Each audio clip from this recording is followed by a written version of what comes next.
Môre geliefdes, vandag staan ons stil by 'n dag wat ons seker in aanhalingstekens altyd noem Goeie Vrydag. Ek het al baie oor die benaming gedink, maar dit is tog 'n dag wat gelowiges en Christene reg oor die wêreld byeenkom en saamkom om iets van Jesus se lyding te probeer verstaan, te probeer verwoord, maar ook op 'n manier dalk dink aan ons eie lewe en die invloed van ons lewe op die wêreld en die lyding van ander en die wêreld en dalk selfs van God. Met daardie gedagte wil ek hê dat daar waar jy is, om net so 'n oomblik van stilte te gebruik oor Jesus se kruisiging, sy lyding, sy sterwe. En julle sal ook ondervind dat ons vandag na die tyd, ook by ons in die erediens, gaan ons na die uitspreek van die seën geen liedere speel nie, ook op hierdie uitsending niks wys nie. En ons vertrou dat hierdie dag in stilte en die naweek in stilte dan so sal fokus op hierdie daad. So, kom ons raak stil.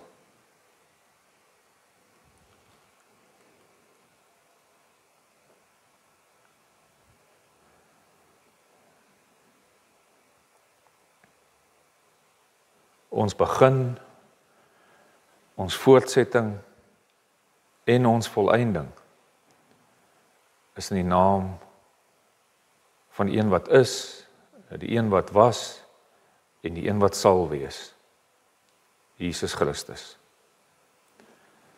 Genade en vrede vir u van God ons Vader en die Here Jesus Christus deur die kragtevolle werk van die Heilige Gees. Amen. Ons gaan vandag lees uit Markus 15. Ons gaan saam lees van vers 21. Ek lees dit vir u. Hulle het 'n verbyganger, 'n sekere Simon van Sirene, wat van die platteland gekom het, die vader van Alexander en Rufus, gedwing om sy kruis te dra.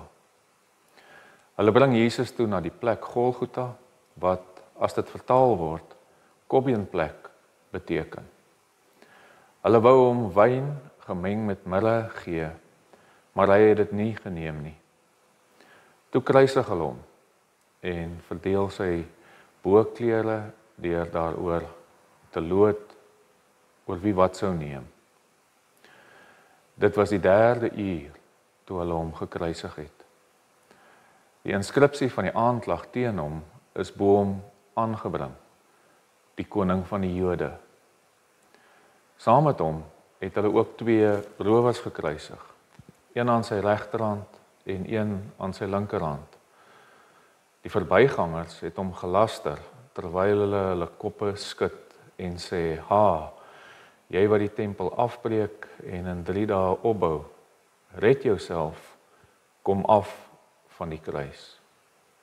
Op dieselfde manier het ook die leierpriesters saam met die skrifkenners spottend vir mekaar gesê: "Ander het hy gered, homself kan hy nie red nie." Tot sover. My tema vandag is plek van lyding. Dwars deur die Bybel raak ons bewus van baie lyding. Oorloë, dood, moord, siektes, verhoudings wat verbrokkel. En hier sien ons God wat ly, 'n lydende God in Jesus Christus. Ek wonder wanneer laas het jy lyding beleef? Wanneer laas het jy lyding gevoel? Miskien die vraag so 'n bietjie anders wees, want baie is dalk nie siek nie, gaan dalk met jou baie goed. Maar hoe gereeld sien jy nog lyding raak? Sien ons dit nog raak? Is dit nie net soos 'n deel is van die Bybel? Op 'n manier so deel van ons lewe dat ons uiteindelik nie meer eie nie. Eintlik nie meer sien nie. Raak sien nie. Ons hou nie van lyding nie. Ek wonder wat doen ons as ons lyding sien? Hoe dink ons daaroor? As ander ly, kom dit hulle toe? Is dit hulle skuld? As ek self ly, is ek in 'n posisie waar ek my pyn en lyding kan verdoof, versag. As dit 'n siekte is, morfine of pethidine inkry. Maar baie keer lê lyding ons nou ook op geestelike vlak of 'n emosionele vlak, en dan is dit nie altyd so sigbaar nie. Mens kry ook nie altyd iets daarvoor of daarteen om mens teen die lyding te spaar nie. So dra baie mense swaar sonder dat ek en jy bewus is daarvan. En Jesus het ook swaar gedra. Maar hy het oop oë in hierdie lyding ingegaan. Dit tegemoet geloop. Ek dink nie ons hou van die beeld van 'n God wat ly nie. Ons hou van 'n beeld van 'n God wat verdoof, wat 'n pynstiller gee. Ons leef in 'n wêreld waar geloof op so 'n manier in jou en my lewe inspeel, dat geloof ons van ons pyn moet red en bevry. En dit kan maak dat ons gevoelloos raak. Soms vir ons eie pyn, ons medemense se pyn, soms vir die wêreld en mense daar buite, dat ons osself half op die skouer kan tik, omdat ons iets of iemand het wat die pyn vir ons gedra het. Wat in ons plek die pyn gedra het. So geloof word beleef as 'n oorwinning deurdat die een, Jesus, vir ons gelei het.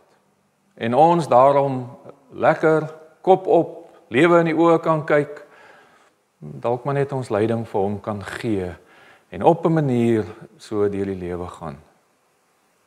Ek wonder of ons dit al verstaan, reg verstaan, dat God se lyding ooit ophou, of dat die daad van sy lyding 'n afgehandelde daad is, waarvan ons en waaruit ons nou kan leef.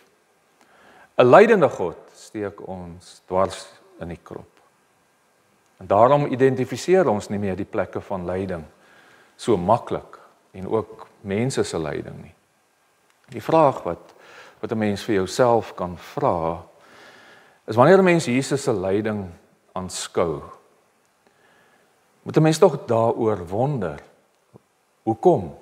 Ek meen, is tog waar, al die goed wat mense vir hom gesê het, hy moet homself van die kruis afhang, en die tempel is in 3 dae afgebreek en hy sal dit opbou. Waarom dan al hierdie lyding? As dit dan waar is, moes Jesus dit tog seker kan doen. Maar Pilatus het eintlik hierdie hele proses so ingelei,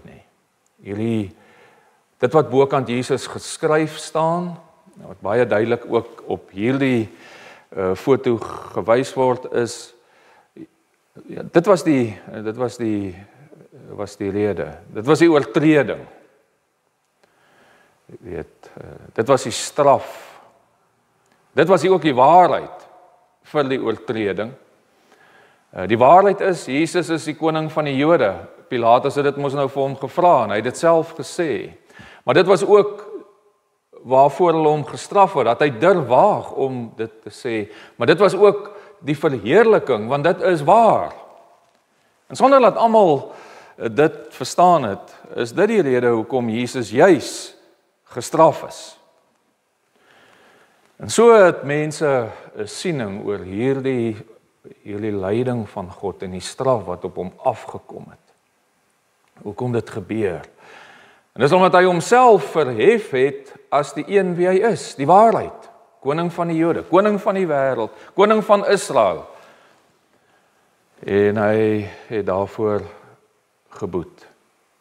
'n Mens kan so 'n bietjie na die omstanders gaan kyk wat by daardie plek was om iets te verstaan. Dalk van my en jou en ons siening van hierdie lydende God.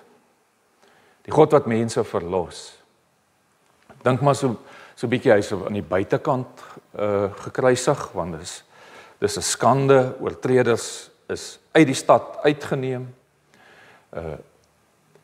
Daar's baie mense wat verbygaan, omstanders. Mense het mos nou baie sienings oor Jesus vandag nog, baie omstanders wat hom besigtig, wat 'n lydende God besigtig en daarmee die spot dryf en laster. Is dit hoe God lyk?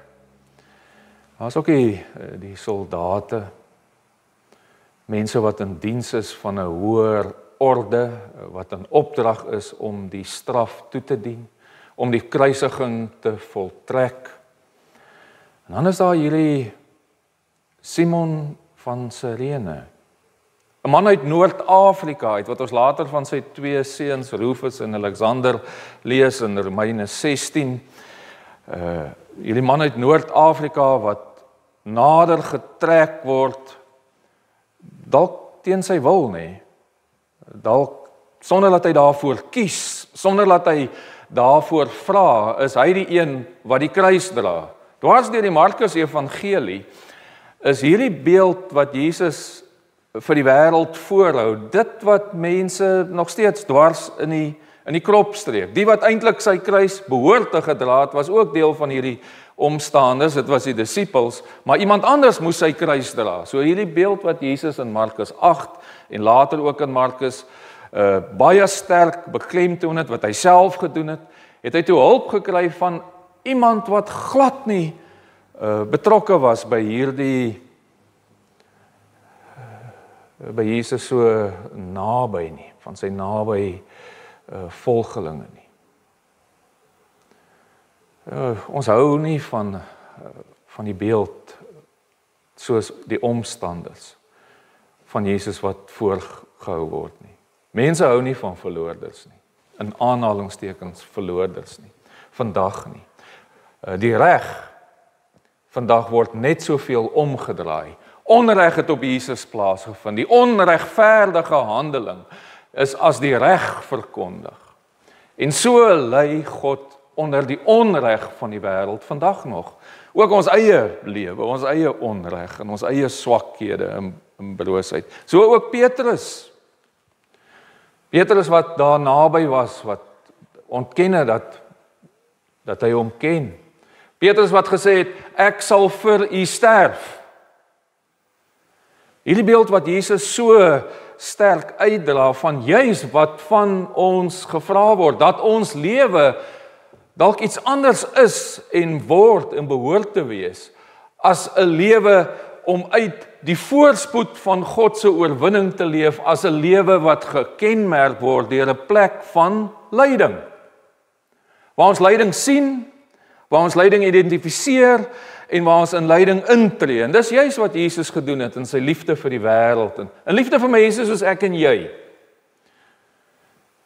Baie keer is dit ander mense, ander omstanders, ander mense wat ingedra word om die kruis te dra en dit dan wel doen sonder hulle goeie ja-woord. Raak hulle betrokke by die onreg van die wêreld en word kruisdraers as 'n voorbeeld vir mense soos ek en jy, die Petrusse en die disippels, wat so bely dat ons hom liefhet, maar terugduins vir die lyding en die seer van mense en die onreg wat in die wêreld afspeel. Dit is dan ook so dat daar ook ander omstanders was. Dis die omstanders van hierdie identifisering van die Vader deur sy seun te laat hang saam met misdadigers.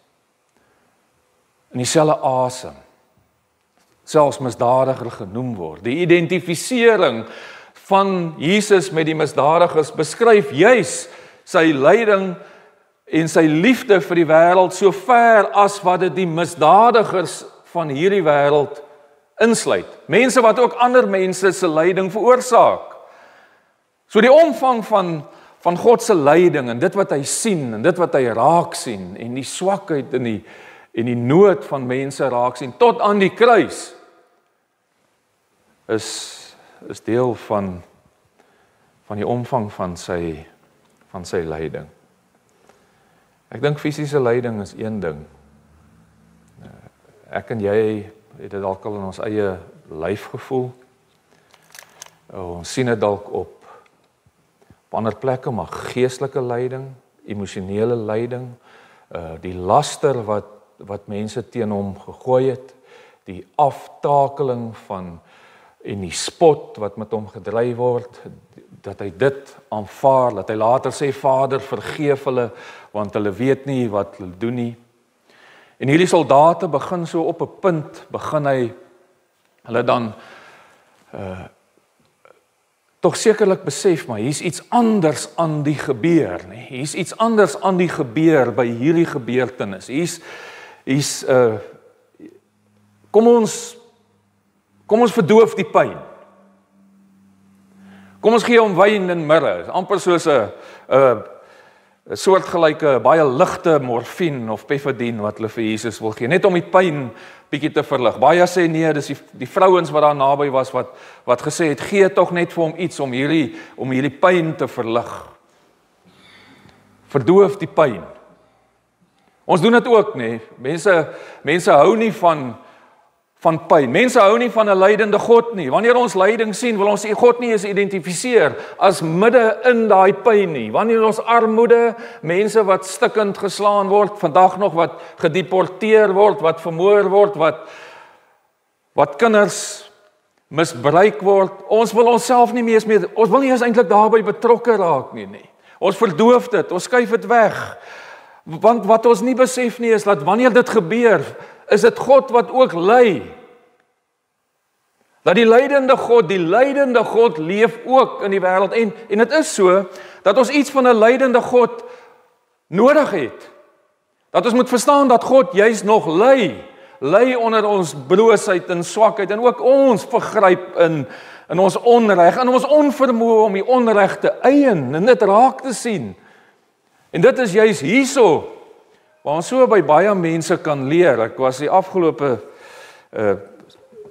10 dae terug, het ek die voorreg gehad om op van die 7de tot die 9de April betrokke te wees by Dietrich Bonhoeffer se 80-jarige herdenking van sy dood, toe hy gehang is rondom 8 en 9 April 1945, omdat hy teen Hitler as 'n predikant, as 'n teoloog opgestaan het. En Nadia het daar gepraat by hierdie konferensie, en ek het die voorreg gehad om saam te kon gaan. En die foto wat jy daar sien, is waar geweldige lyding plaasgevind het. Ek het dit self geneem, hierdie foto. Dis net so links van hierdie foto was die konsentrasiekamp waar die mense gevangenes gehou is. Dis mense wat ook as werkers gewerk het. En ook van die eie Duitsers wat nie saam met Hitler gestem het nie. Maar dit wat jy daar sien is wanneer mense gehang is of doodgemaak is. Hierdie kamp was eers net 'n gewone kamp, maar dit het later ook maar 'n kamp geword waar mense doodgemaak is, veral op die einde. En dan is mense se liggame gesleep na hierdie gat. En daar is hulle dan verbrand. Die is 'n krematorium. Ek het toe die foto daarvan opgespoor wat presies dieselfde lyk. Presies dieselfde plek waar ek was. Ek het die voorreg gehad om te sien daar waar die soldate gestaan het, daar waar die rook uitgekom het en seker die liggaamsreuke. Maar so links van hierdie krematorium, links van die museum waar ek was, waar die konsentrasiekampe gebou is, het hulle die fondamente van die geboue is gebruik om huise op te bou. Daar's netjiese huise in daai omgewing. Net 100 meter van dit. Daar's woongebiede. En daar's stukke geskryf oor 'n plek van lyding, tuistes van hoop. Ons weet almal dat Duitsland regstellende aksie toegepas het al die jare teenoor wat in daardie tyd gebeur het. Maar daar's ook iets waar in hierdie plek van lyding en tuiste van hoop. Ons hou nie daarvan om herinner te word aan 'n God wat ly nie, aan mense wat ly nie. Ons hou nie eens daarvan om herinner te word aan ons eie broosheid en swakheid en dalk aandeel in ander mense se lyding en seer nie. Ons sal baie gerieflik spring van lyding na opstanding, van 'n plek van lyding na 'n tuiste van hoop, maar dat die wêreld 'n plek geword het waar ons weer diep moet nadink oor die lyding van God en God wat ly, waar mense ly en waar onreg gepleeg word teenoor vrouens en kinders en teenoor jou en teenoor my en ons teenoor ander en ons 'n blinde oog soms gooi vir die seer van armoede en die wese en nood wat by ons verbystap. Dit is in tye soos hierdie waar ons dalk na en besonder na Jesus Christus se lewe weer kan kyk. Dietrich Bonhoeffer het gesê die wêreld het 'n lydende God nodig. Etsi Dios non dareteur.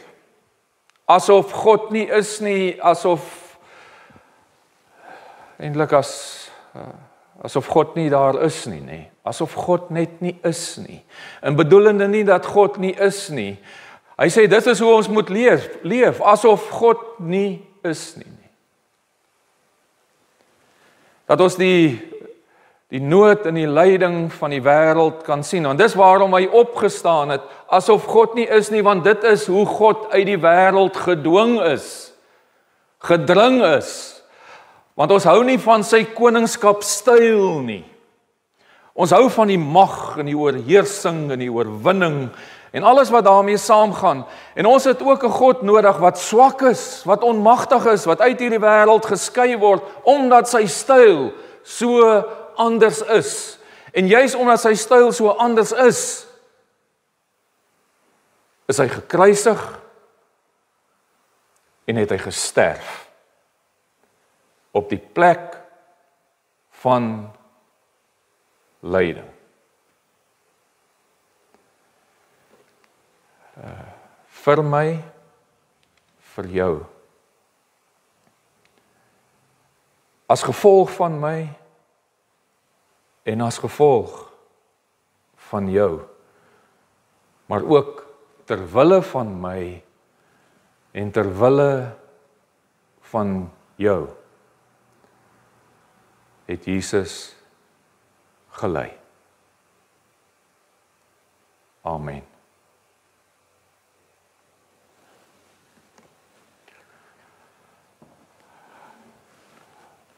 Ek gaan 'n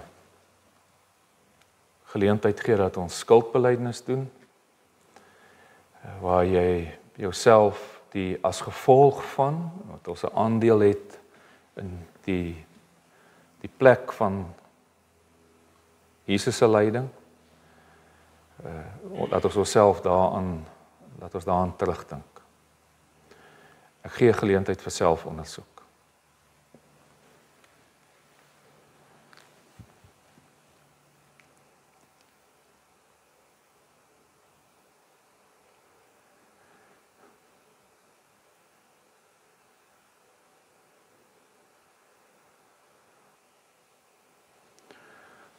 Die nagmaal is nie net 'n gedagtenismaaltyd nie. Dit is ook 'n maaltyd vir die terwille van, dat ons ook vry kan wees, maar nie net terwille van ons nie, dit is terwille van 'n lydende wêreld. En mag die Here vir jou en vir my help om ook deur sy lyding, die lyding van die wêreld, anders te sien. Daarom deel ons in daardie hoop. 'n Lewende hoop is nie 'n hoop sonder lyding nie. 'n Lewende hoop is 'n hoop wat vir my en vir jou ons eie lyding laat omarm, maar ook in die wêreld se lyding in te stap. Dit gee hoop, dis lewende hoop. Mag die Here ook vir ons daarin help. Ons gaan nou voort om die tekens in te stel. En ek wil hê daar waar jy is, sommer net dalk op jou plek van lyding, terwyl ons die tafel in gereedheid gaan bring. Dalk is daar iemand of iets wat jy identifiseer wat tans baie ly. Dalk is dit jy. Weet ook dat die Here ook vir jou ly en saam met jou ly. Mag jy ook daardie mense en gebeurtenisse ook so vir die Here. Ek gee geleentheid dat jy aan hulle en jouself kan dink.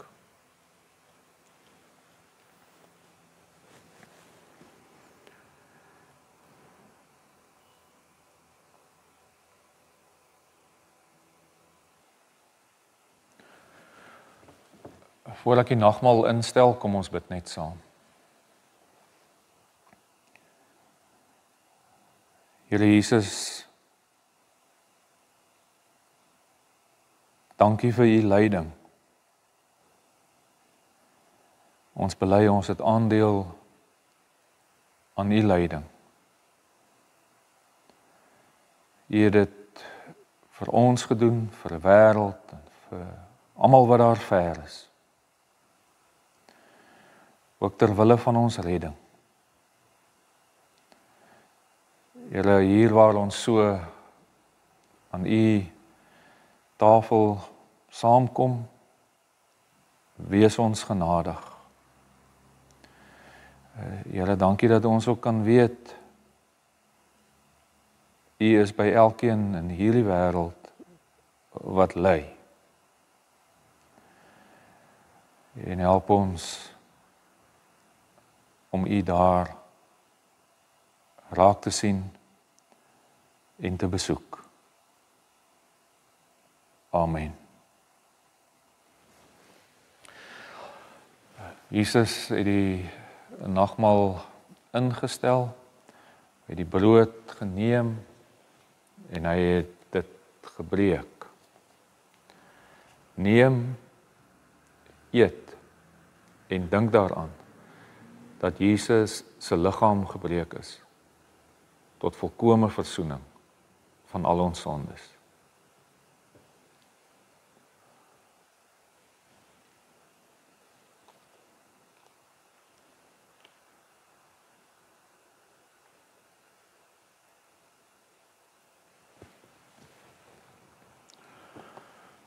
Die beker van danksegging is die gemeenskap met die bloed van ons Here Jesus Christus. Neem, drink en dink daaraan dat Jesus se bloed gevloei het tot volkome versoening van al ons sondes. Neem en drink.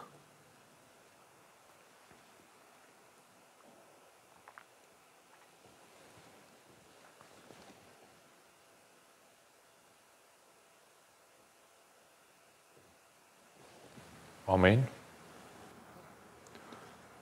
Môre is stil Saterdag, nie bedoelende dat ons nie moet praat nie, maar dis die dag tussen die kruisiging en die opstanding.